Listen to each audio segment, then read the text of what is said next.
白霊霊夢、言わずと知れた東方プロジェクトの主人公であり、妖怪退治をなりわいに巫女をやっています。年齢としては10代前半の少女といったところだぜ。しっかりしている部分はありながらどこか女の子らしさもあるんだよな。そんな霊夢は親についてあまり語られたことがなく、親がいないと考えられる。普通闇や愛情がないまま育ち闇落ちしていた可能性が高い。しかし現在の霊夢は闇落ちせずに気ままに幻想郷を守ってくれている。今回はそんな霊夢を救ったであろう人物を紹介していきますよ。では早速授業開始です。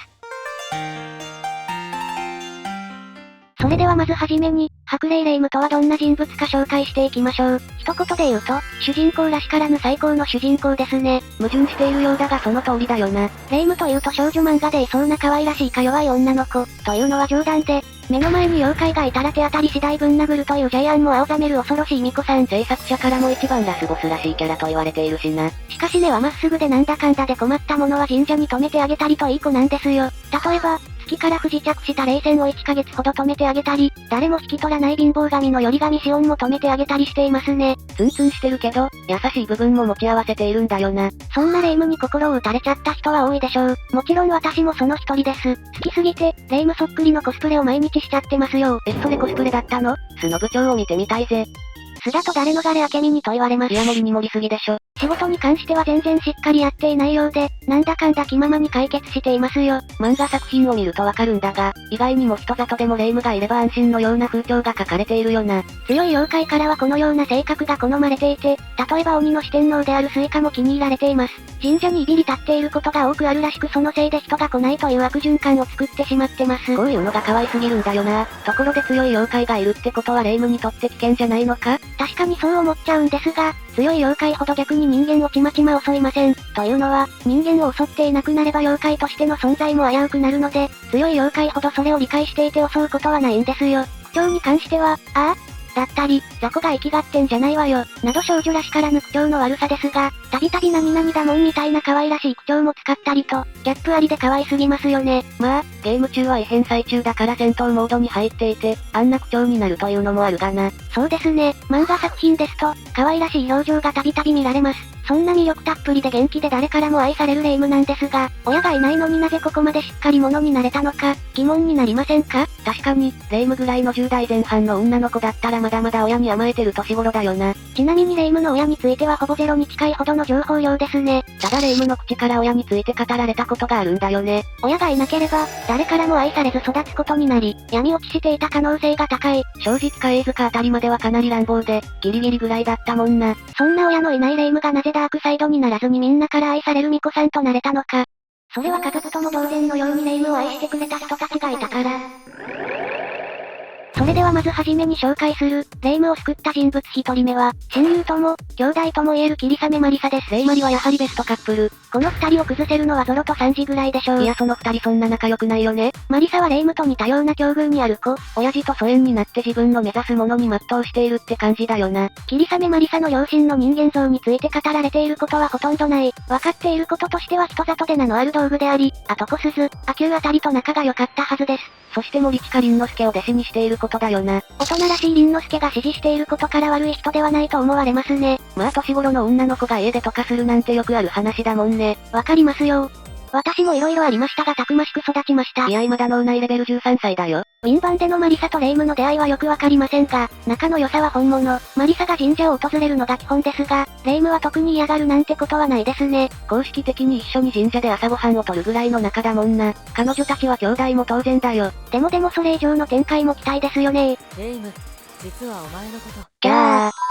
また彼女たちは異変解決を競う仲でもありますよね。マリサが特にそうなんだよな。しかし霊夢にとってもいい刺激になっているでしょう。一人で異変解決をしても結局寂しいだけですしね。確かにマリサがいなかったら異変解決はただの異変解決になってしまって、悪の根元を懲らしめたとしても何も残らないもんな。そう、エンディングでは特に二人でいる様子が描かれていて、異変後の宴会はマリサ霊夢を中心とした宴会なんかが定番。マリサがいなかったら間違いなくどこか心が空っぽでやるせない気持ちになっていただろうね。あとマリサは非常に起点が利く子で、例えば東方暴月賞では頼姫のよっちゃんに皆殺しされかけた時はうまく弾幕ごっこを持ちかけて危機を回避していました。霊夢は問答無用なところがあるから起点の利くマリサと相性バッチリというわけだな。このようなことから人気投票ランキングエクストラでのライバル部門では間違いなくベスト4に入っているでしょうね。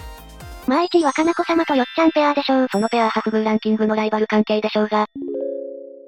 ということで次に紹介する、霊夢を救った人物2人目は森近倫之助です。魔法の森の入り口にある古道具や光林堂の店主。詳細は不明だが、人間と妖怪のハーフだぜ。マリサが生まれる以前にマリサの実家である道具や霧雨店で修行していますよ。その後自身の能力を活かすために独立し、結界の外から来た品や忘れられた古の品を扱う古道具屋を改良。道具といった考察が趣味であり、よく霊夢やマリサに自身の論説やうんちくを語っていますね。的外れな回答も多いけどね。最近は外来人であるスミレ子と絡むようになりました。そんな森近倫之助は霊夢の親のような兄のような人ですね。霊夢だってもちろん少女、甘えたい時もありますが、同い年ぐらいのマリサに甘えるのも違うし、妖怪たちももちろん違います。となると、おのずと倫之助ということだな。そう、ある程度暇ができれば光林堂に遊びに行ってマリサと共に料理を振る舞うなんてこともありますね。妬ましいです。落ち着いていこう。また霊夢の看病や巫女衣装の手直しなんかもやってくれていて、本当に倫之助は霊夢にとっていなくてはならない人でしょう。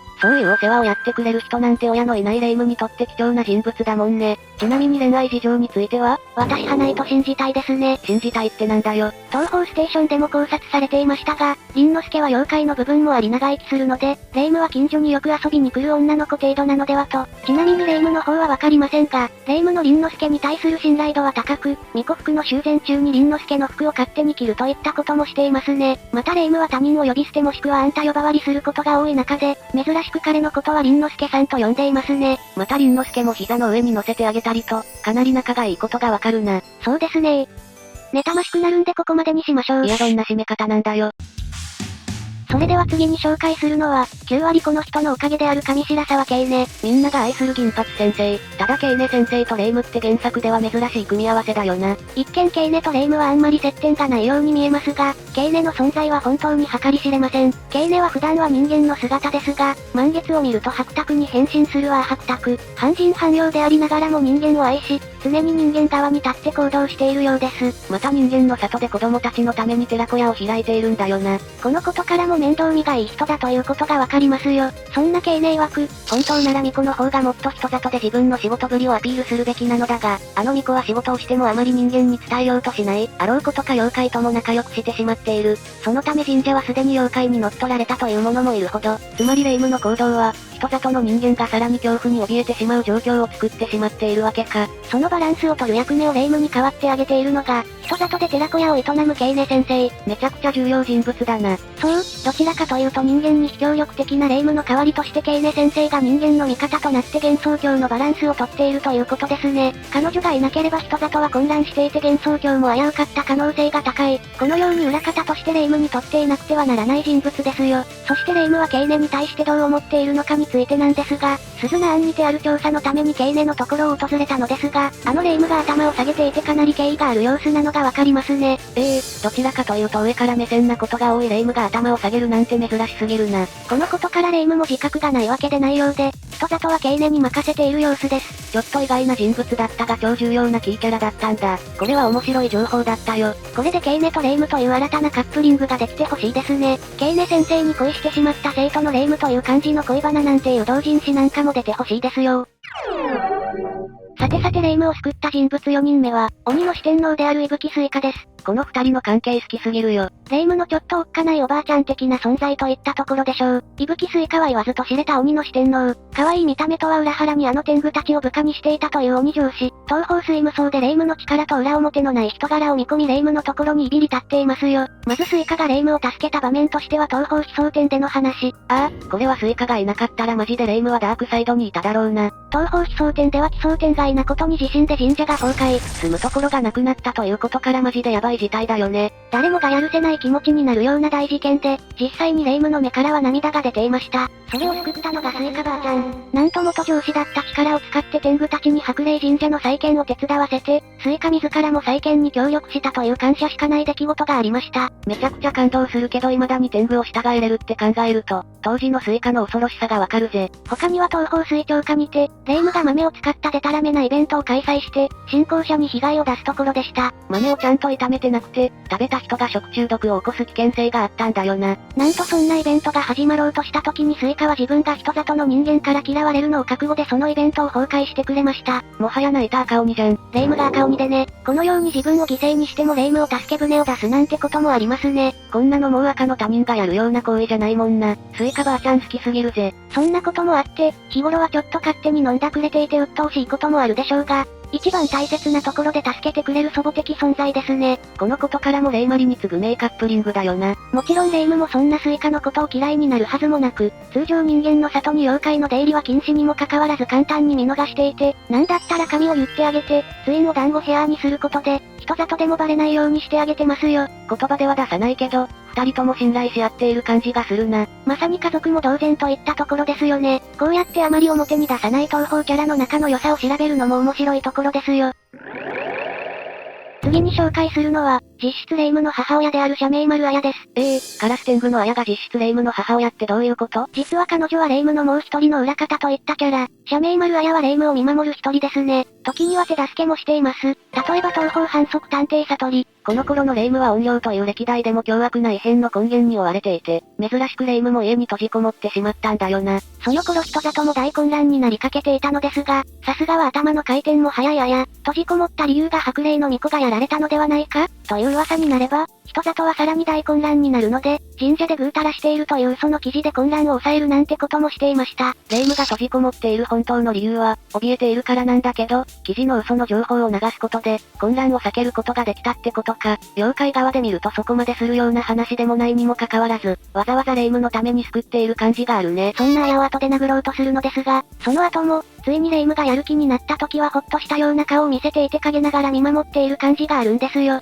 でもなんで綾がここまで霊夢にこだわるんだ？それについてはおそらく、幻想郷の白霊結界の管理者である巫女として霊夢を選んだのが社名丸綾の可能性が高いから。それは一体なんでなんだよ。東方暴月賞の後半にて、最後の最後で綾は今までにないような空気感を漂わせて、奇妙な発言をしたんですよ。確か霊夢だけが月から2ヶ月も帰ってこなかったんだよな。その時に綾はそろそろ新しい巫女を探さないといけない時期か、と言っているので、どうやら綾は巫女を見つけるという重要な役割も持っているようですね。なるほど。となると綾もある意味では保護者みたいな立場にあるってことなのか。そういうことでしょう。またこの時に霊夢だけ月から帰ってこないことから幽閉されたと思ったようで暗い顔になり、記者で長生きしているだけあり、その後すぐに切り替えてはいるものの、珍しく険しい表情となっていました。しかし月から無事に戻ってきた霊夢にマリサを抜けばいち早く駆けつけていて、嬉しそうに取材する社名丸の姿が見られますね。いやん、あやちゃんって霊夢のことこんなにも好きだったんだ。あやと元上司のスイカは今でもよく絡んでいることからも、一緒に霊夢のことを見守ってあげている感じがありますよ。なるほどな。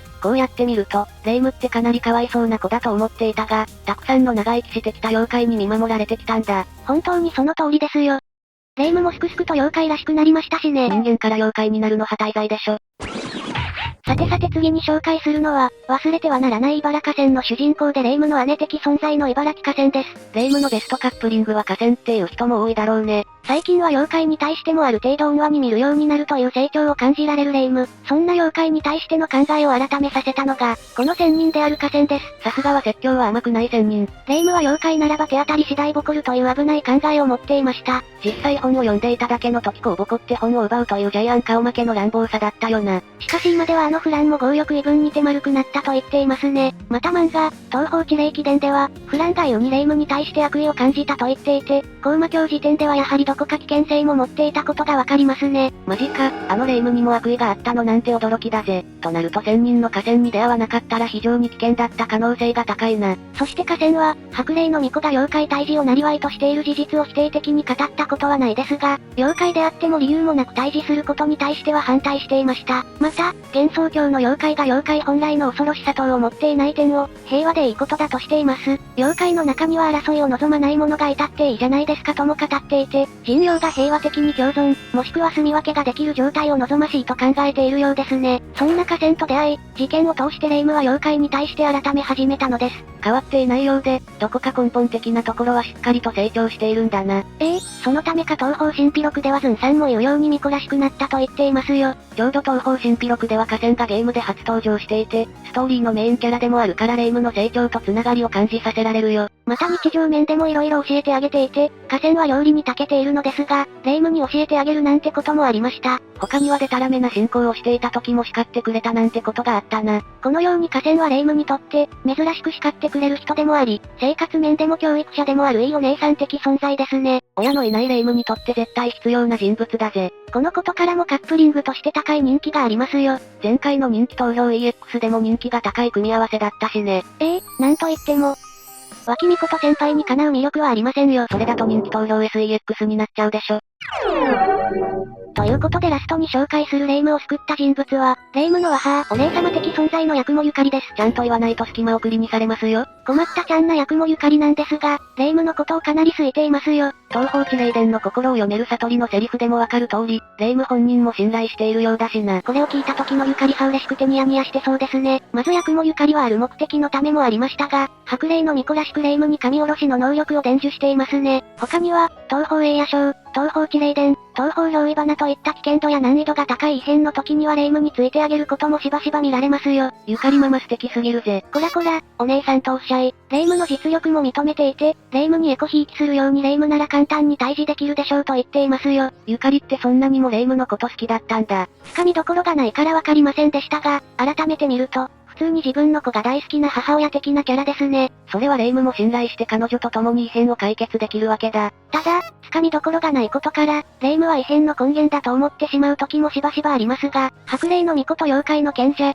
正反対の二人がしがらみを乗り越えて理解し合っているのは非常に面白いところですね。いつもはツンケンしている霊夢も意外とゆかりには甘えている感じがあるよな。本当にこの二人もいいカップリングですよ。また光林堂や三月星の様子から、霊夢が幻想郷に対し考えもなく行動を起こした時は、叱ったり勉強に修行、お仕置きをする姿も見れます。逆に誰からもうさんくさがられるゆかりなんだけど、霊夢はまともに相手してくれるから好きなんだろうね。ちなみに霊夢はゆかりの住居を知らないのですが、ゆかりを呼び出す方法は知っていますね。結界を意図的に緩めると、ゆかりがどこからともなく現れて注意しに来るんだよな。ゆかりのように霊夢を可愛がる人は少ないので、霊夢にとってゆかりはなくてはならない存在なのは間違いないですね。さて、以上が霊夢を救った人物たちでした。霊夢はなかなかの悲劇的な育ちなのは知っていたが、案外たくさんの人たちから見守られていることが分かって少し安心したぜ。それだけ霊夢の人柄の良さもよくわかりますね。視聴者さんが思う霊夢を救った人物がいたらぜひ教えてください。また東方のラスボス曲の裏話だったり、霊夢の ASMR 耳かき音声もやっているで見に行ってみてくださいね。それではここまでご視聴ありがとうございました。ご視聴ありがとうございました。グッドボタンとチャンネル登録よろしくお願いします。